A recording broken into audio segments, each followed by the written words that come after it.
Good morning, everybody. As you know, I just met with the leaders of both parties to discuss a way forward in light of the severe budget cuts that start to take effect today. I told them these cuts will hurt our economy, they'll cost us jobs, and to set it right, both sides need to be willing to compromise. Now, the good news is the American people are strong and they're resilient. They fought hard to recover from the worst economic crisis since the Great Depression, and we will get through this as well. Even with these cuts in place, folks all across this country will work hard to make sure that we keep the recovery going. But Washington sure isn't making it easy. At a time when our businesses have finally begun to get some traction, hiring new workers, bringing jobs back to America, we shouldn't be making a series of dumb, arbitrary cuts to things that businesses depend on and workers depend on, like education and research and infrastructure and defense. It's unnecessary, and at a time when too many Americans are still looking for work, it's inexcusable. Now, what's important to understand is that not everyone will feel the pain of these cuts right away. The pain, though, will be real. Beginning this week, many middle-class families will have their lives disrupted in significant ways. Businesses that work with the military, like the Virginia shipbuilder that I visited on Tuesday, may have to lay folks off. Communities near military bases will take a serious blow. Hundreds of thousands of Americans who serve their country, Border Patrol agents, FBI agents, civilians who work at the Pentagon, all will suffer significant pay cuts and furloughs. All of this will cause a ripple effect throughout our economy. Layoffs and pay cuts means that people have less money in their pockets, and that means that they have less money to spend at local businesses. That means lower profits. That means fewer hires. The longer these cuts remain in place, the greater the damage to our economy. A slow grind that will intensify with each passing day. So economists are estimating that as a consequence of this sequester, we could see growth cut by over 0.5%. It will cost about 750,000 jobs at a time when we should be growing jobs more quickly. So every time that we get a piece of economic news over the next month, next 2 months, next 6 months, as long as the sequester is in place, we'll know that that economic news could have been better if Congress had not failed to act. And let's be clear, none of this is necessary. It's happening because a choice that Republicans in Congress have made. They've allowed these cuts to happen because they refuse to budge on closing a single wasteful loophole to help reduce the deficit. As recently as yesterday, they decided to protect special interest tax breaks for the well-off and the well-connected, and they think that that's apparently more important than protecting our military or middle-class families from the pain of these cuts. I do believe that we can and must replace these cuts with a more balanced approach that asks something from everybody. Smart spending cuts, entitlement reform, tax reform that makes the tax code more fair for families and businesses without raising tax rates. All so that we can responsibly lower the deficit without laying off workers or forcing parents to scramble for child care or slashing financial aid for college students. I don't think that's too much to ask. I don't think that is partisan. It's the kind of approach that I've proposed for 2 years. It's what I ran on last year. The majority of the American people agree with me and this approach, including, by the way, a majority of Republicans. We just need Republicans in Congress to catch up with their own party and their country on this. And if they did so, we could make a lot of progress. I do know that there are Republicans in Congress who, privately at least, say that they would rather close tax loopholes than let these cuts go through. I know that there are Democrats who'd rather do smart entitlement reform than let these cuts go through. So there is a caucus of common sense up on Capitol Hill. It's a silent group right now, and we want to make sure that their voices start getting heard. In the coming days and the coming weeks, I'm going to keep on reaching out to them, both individually and as groups of senators or members of the House and say to them, let's fix this. Not just for a month or two, but for years to come. Because the greatest nation on earth does not conduct its business in month-to-month increments or by careening from crisis to crisis. And America's got a lot more work to do. In the meantime, we can't let political gridlock around the budget stand in the way of other areas where we can make progress. I was pleased to see that the House passed the Violence Against Women Act yesterday. That is a big win for not just women, but for families and for the American people. It's a law that's going to save lives and help more Americans live free from fear. It's something that we've been pushing on for a long time. I was glad to see that done. And it's an example of how we can still get some important bipartisan legislation through this Congress, even though there are still these fiscal arguments taking place. And I think there are other areas where we can make progress, even with the sequester unresolved. I will continue to push for these initiatives. I'm going to keep pushing for high-quality preschool for every family that wants it. I'm going to keep pushing to make sure that we raise the minimum wage so that it's one that families can live on. I'm going to keep on pushing for immigration reform and reform of our voting system and improvements on our transportation sector. And I'm going to keep pushing for sensible gun reforms because I still think they deserve a vote. This is the agenda that the American people voted for. These are America's priorities. They're too important to go unaddressed, and I'm going to keep pushing to make sure that we see them through. So with that, I'm going to take some questions. I'm going to start with Julie. Thank you, Mr. President. How much responsibility do you feel like you bear for these cuts taking effect? And is the only way to offset them at this point for Republicans to bend on revenue, or do you see any alternatives? Well, look, we've already cut $2.5 trillion in our deficit. Everybody says we need to cut $4 trillion, which means we have to come up with another $1.5 trillion. The vast majority of economists agree that the problem when it comes to deficits is not discretionary spending. It's not that we're spending too much money on education. It's not that we're spending too much money on job training or that we're spending too much money rebuilding our roads and our bridges. We're not.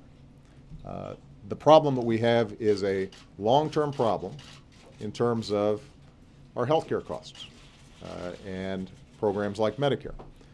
And what I've said very specifically, very detailed, is that I'm prepared to take on the problem where it exists, on entitlements, and do some things that my own party really doesn't like, if it's part of a broader package of sensible deficit reduction. So the deal that I've put forward over the last 2 years, the deal that I put forward as recently as December, is still on the table. I am prepared to do hard things and to push my Democratic friends to do hard things. But what I can't do is ask middle-class families, ask seniors, ask students to bear the entire burden of deficit reduction when we know we've got a bunch of tax loopholes that are benefiting the well-off and the well-connected, aren't contributing to growth, aren't contributing to our economy. It's not fair. It's not right. The American people don't think it's fair and don't think it's right. So, I recognize that Speaker Boehner's got challenges in his caucus. I recognize that it's very hard for Republican leaders to be perceived as making concessions to me. Sometimes I reflect, is there something else I could do to make these guys, I'm not talking about the leaders now, but maybe some of the House Republican caucus members, not paint horns on my head. And I genuinely believe that there's an opportunity for us to cooperate. But what doesn't make sense, and the only thing that we've seen from Republicans so far in terms of proposals, is to replace this set of arbitrary cuts with even worse arbitrary cuts. That's not going to help the economy.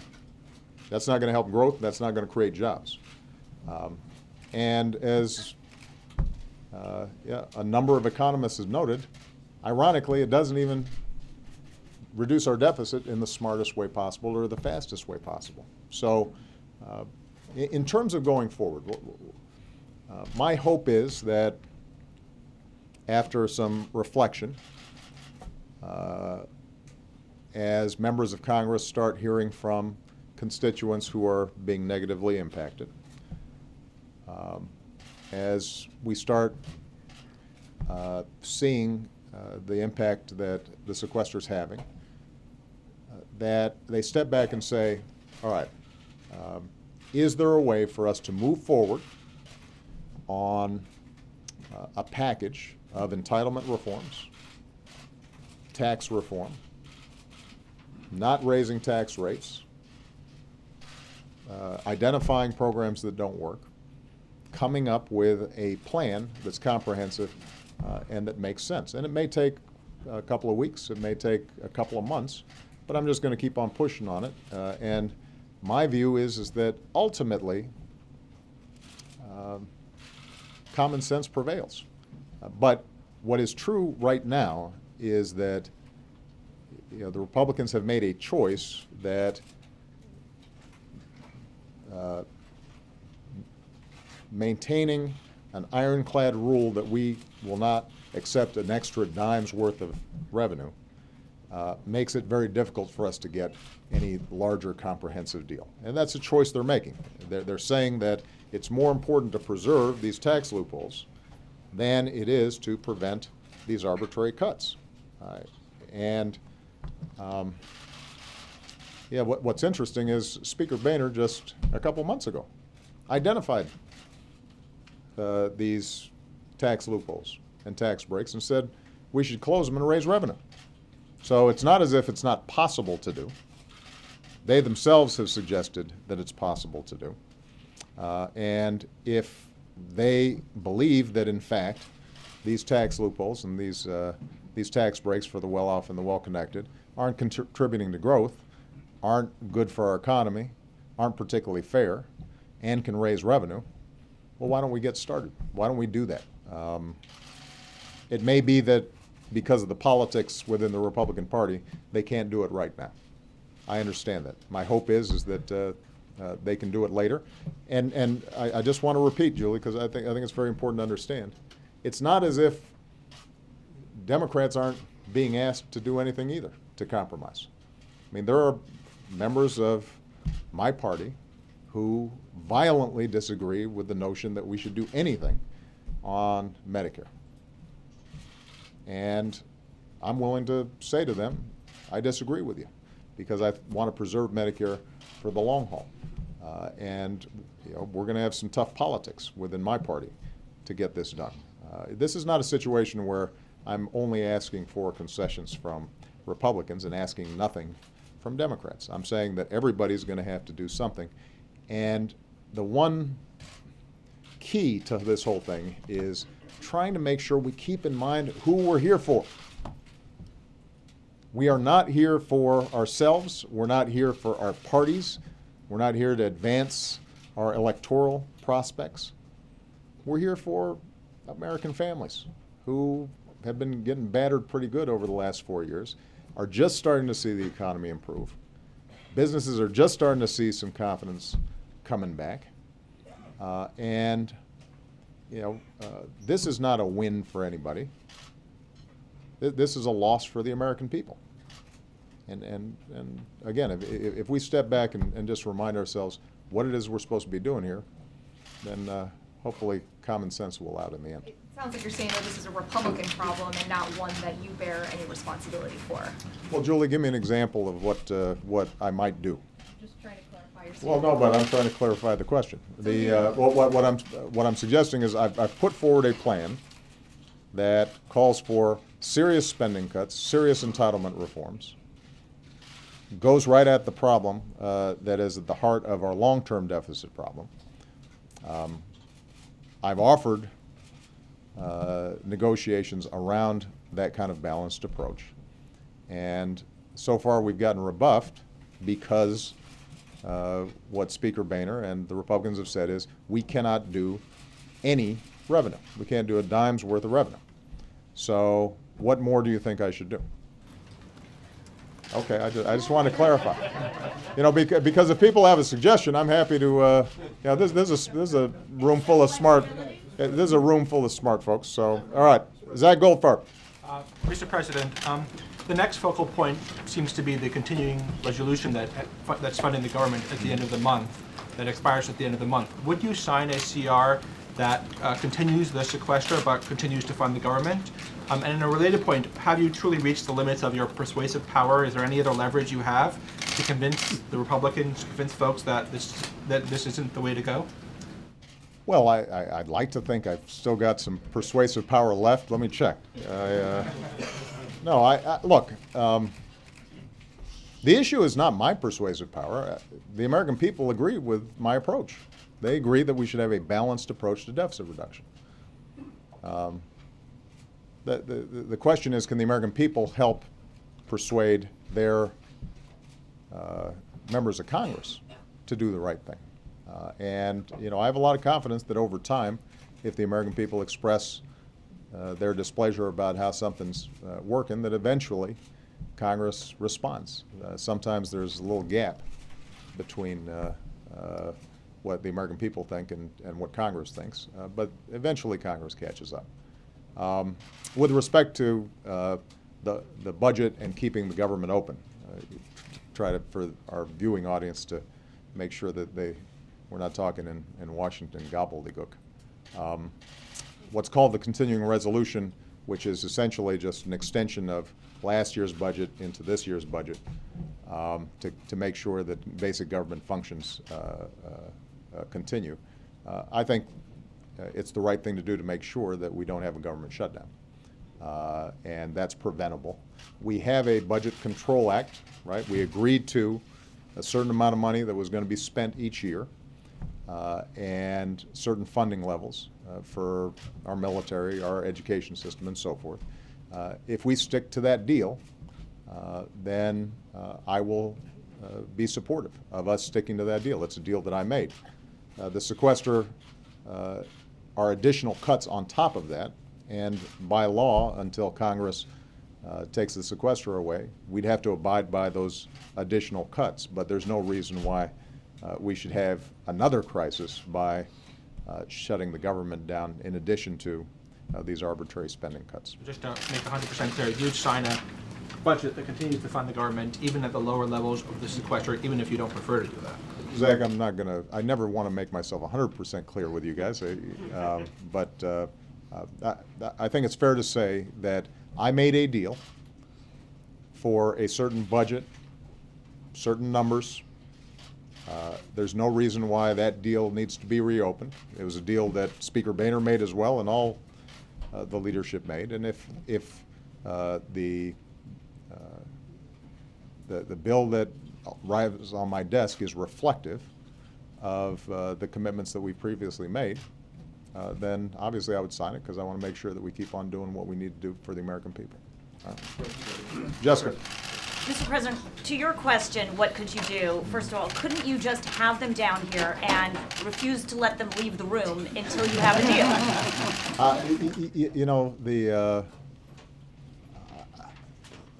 deal? Jessica, I am not a dictator. I'm the president. So ultimately, if Mitch McConnell or John Boehner say we need to go to catch a plane, I can't have Secret Service block the doorway, right? So I'm sorry. I understand, and I know that this has been some of the conventional wisdom that's been floating around Washington, that somehow, even though most people agree that I'm being reasonable, that most people agree I'm presenting a fair deal, the fact that they don't take it means that I should somehow, do a Jedi mind meld with these folks and convince them to do what's right. Well, they're elected. We have a constitutional system of government. The Speaker of the House and the Leader of the Senate and all those folks have responsibilities. What I can do is I can make the best possible case for why we need to do the right thing. I can speak to the American people about the consequences of the decisions that Congress is making, or the lack of decision making by Congress. But ultimately, it's a choice they make. And this idea that somehow there's a secret formula or secret sauce to get Speaker Boehner or Mitch McConnell to say, you know what, Mr. President, you're right. We should close some tax loopholes for the well-off and well-connected in exchange for some serious entitlement reform and spending cuts of programs we don't need. I think if there was a secret way to do that, I would have tried it. I would have done it. What I can do is I can make the best possible argument. And I can offer concessions, and I can offer compromise. I can negotiate. I can make sure that my party is willing to compromise and is not being ideological or thinking about these just in terms of political terms. And I think I've done that, and I will continue to do that. But what I can't do is force Congress to do the right thing. The American people may have the capacity to do that. And in the absence of a decision on the part of the Speaker of the House and others to put middle-class families ahead of whatever political imperatives he might have right now, we're going to have these cuts in place. But again, I'm hopeful about human nature. I think that over time people do the right thing, and I will keep on reaching out and seeing if there are other formulas or other ways to jigger this thing into place so that we get a better result. What do you say to the people like Mayor Bloomberg, who's no critic of yours in general, he endorsed you, who argues that there's some, what he calls posturing in these claims that there are going to be big layoffs and a lot of people out of work, and think that the effects of this spending cuts are being overstated by the administration? Well, Jessica, look, I'll just give you an example. The Department of Defense right now has to figure out how the children of military families are going to continue with their schooling over the next several months, because teachers at these Army bases are typically civilians. They are therefore subject to furlough, which means that they may not be able to teach 1 day a week. Now, I expect that we'll be able to manage around it, but if I'm a man or woman in uniform in Afghanistan right now, the notion that my spouse back home is having to worry about whether or not our kids are getting the best education possible, the notion that my school for my children on an Army base might be disrupted because Congress didn't act, that's an impact. Now, Mayor Bloomberg and others may not feel that impact. I suspect they won't. But that family will. You know, the Border Patrol agents who are out there in the hot sun doing what Congress said they're supposed to be doing, finding out suddenly that they're getting a 10% pay cut and having to go home and explain that to their families. I don't think they feel like this is an exaggerated impact. So yeah, I guess it depends on where you sit. Now, what is absolutely true is that not everybody's going to feel it. Not everybody's going to feel it all at once. What is true is that the accumulation of those stories all across this country, folks who suddenly might have been working all their lives to get an education just so that they can get that job and get out of welfare, and they've got their kid in Head Start, and now suddenly that Head Start slot is gone, and they're trying to figure out, how am I going to keep my job because I can't afford child care for my kid? You know, some of the suppliers for those shipbuilders down in Virginia, where you've got some suppliers who are small businesses, this is all they do, and they may shut down those companies, and their employees are going to be laid off. The accumulation of all those stories of impact is going to make our economy weaker. It's going to mean less growth. It's going to mean hundreds of thousands of jobs lost. That is real. That's not we're not making that up. That's not a scare tactic, that's a fact. Starting tomorrow, everybody here, all the folks who are cleaning the floors at the Capitol, now that Congress has left, somebody's going to be vacuuming and cleaning those floors and throwing out the garbage. They're going to have less pay. The janitors, the security guards, they just got a pay cut. And they got to figure out how to manage that. That's real. So I want to be very clear here. It is absolutely true that this is not going to precipitate the kind of crisis we talked about with America defaulting and some of the problems around the debt ceiling. I don't anticipate a huge financial crisis, but people are going to be hurt. The economy will not grow as quickly as it would have. Unemployment will not go down as quickly as it would have. And there are lives behind that. And that's real. And it's not necessary. That's the problem. Sir, it is Mr. President.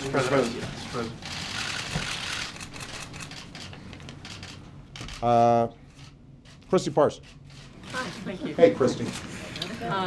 Mr. President, your administration weighed in yesterday on the Proposition 8 case. A few months ago, it looked like you might be averse to doing that. And I just wondered if you could talk a little bit about your deliberations and how your thinking evolved on that. Were there conversations that were important to you? Were there things that you read that influenced your thinking? As everybody here knows, last year, upon a long period of reflection, I concluded that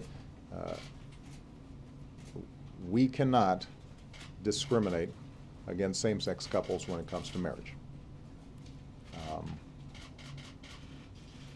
That the basic principle that America is founded on, the idea that we're all created equal, applies to everybody, regardless of sexual orientation, as well as race or gender, or religion or ethnicity. I think that the same evolution that I've gone through is an evolution that the country as a whole has gone through. And I think it is a profoundly positive thing. So that when the Supreme Court essentially called the question by taking this case about California's law, I didn't feel like that was something that this administration could avoid. I felt it was important for us to articulate what I believe and what this administration stands for. And although I do think that we're seeing on a state-by-state basis progress being made, more and more states recognizing same-sex couples and giving them the opportunity to marry and maintain all the benefits of marriage that heterosexual couples do.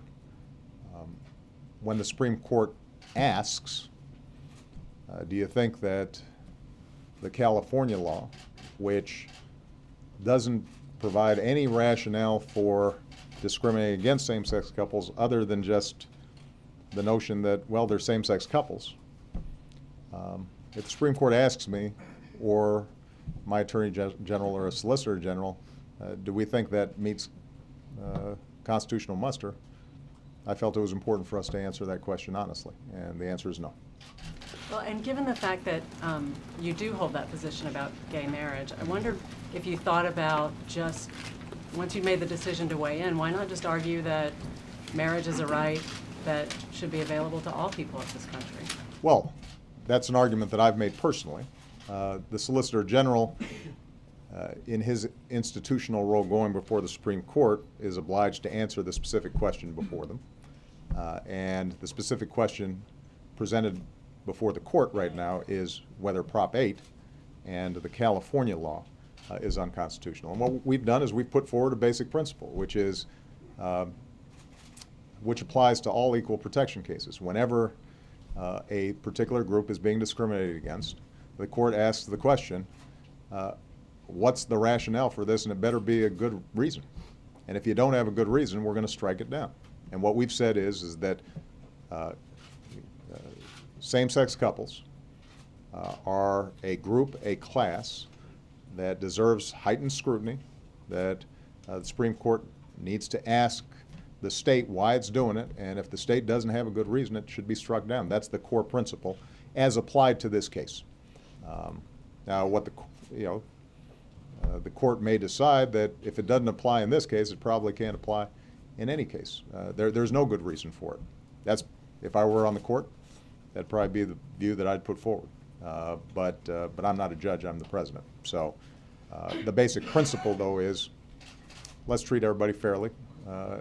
Let's treat everybody equally. And I think that the brief that's been presented accurately reflects our views. Ari Shapiro.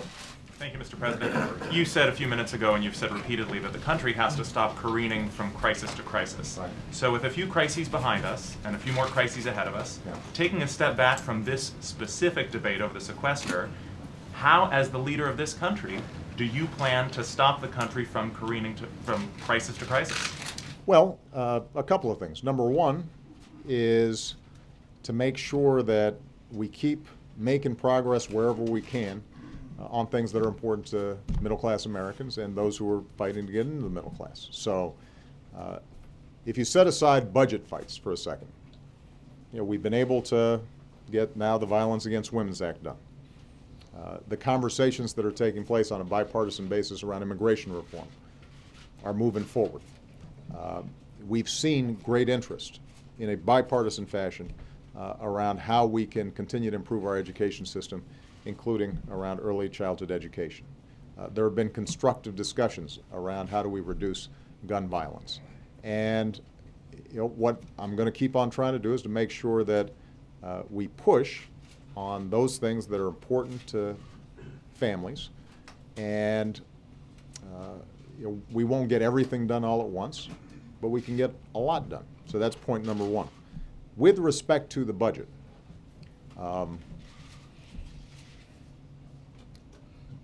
what I've done is to make a case to the American people that we have to make sure that we have a balanced approach to deficit reduction, but that deficit reduction alone is not an economic policy.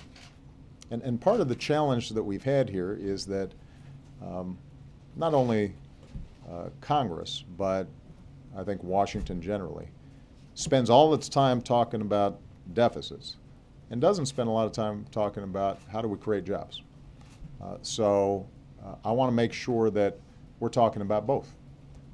I think that, for example, we could put a lot of people back to work right now rebuilding our roads and bridges.